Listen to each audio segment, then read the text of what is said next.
Hello नमस्कार, मी प्रतीक्षा स्वागत करते तुम्हा सर्वांचं अजून एका आपल्या नवीन व्हिडिओसोबत. तर आज आहे कियांचं अन्नप्राशन. तर अन्नप्राशन म्हणजे आपल्या हिंदू धर्मातील 16 संस्कारापैकी एक आहे. म्हणजेच बाळाला जन्मानंतर 6 महिने ते फक्त आईच्या दुधावरच अवलंबून असतं आणि त्यानंतर पारंपरिक पद्धतीने पहिल्यांदा बाळाला जेवण दिलं जातं.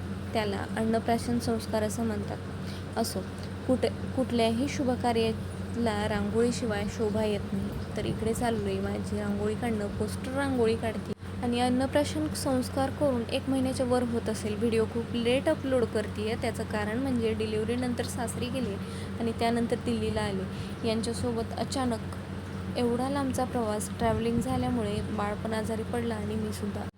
असो, इकडे चालली आहे माझी रांगोळी काढणं आणि रांगोळी काढायला सुरुवात केली की पावसाने एवढा गोंधळ घातला की बास.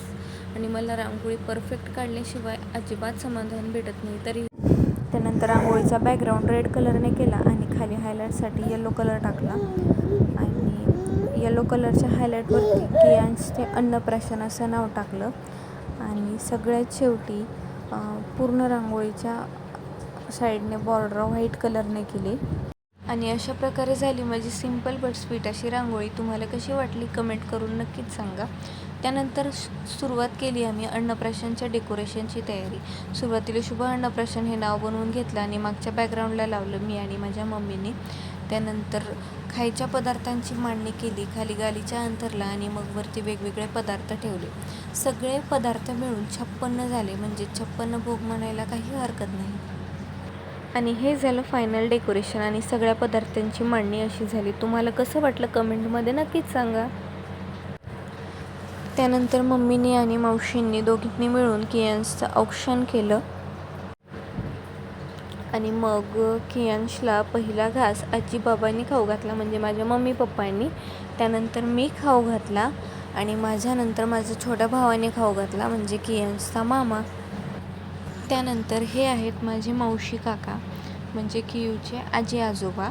ह्या दोघांनी खाऊ घातलं आणि त्यानंतर कियूचे हे आहेत माऊ आणि मामा, म्हणजे माझ्या मावशीचा मुलगा आणि मुलगी. तर असं झालं कियांचं अन्नप्राशन. तुम्हाला कसं वाटलं कमेंटमध्ये नक्कीच सांगा आणि चॅनलवर नवीन असाल तर चॅनलला सबस्क्राईब करा. आणि हे आहेत काही अन्नप्राशन दिवशीचे क्लिक केलेले फोटोज, गोड आठवणी. आणि माझा लूक होता यशोदा मैयाचा आणि लड्डू गोपाल बनवलं होतं माझ्या कियांशला. तुम्हाला कसा वाटला आमच्या दोघांचा लूक हे पण कमेंटमध्ये नक्कीच सांगा. आणि भेटूया परत अशाच एका नवीन व्हिडिओसोबत. तोपर्यंत बाय आणि सर्वांना श्री स्वामी समर्थ.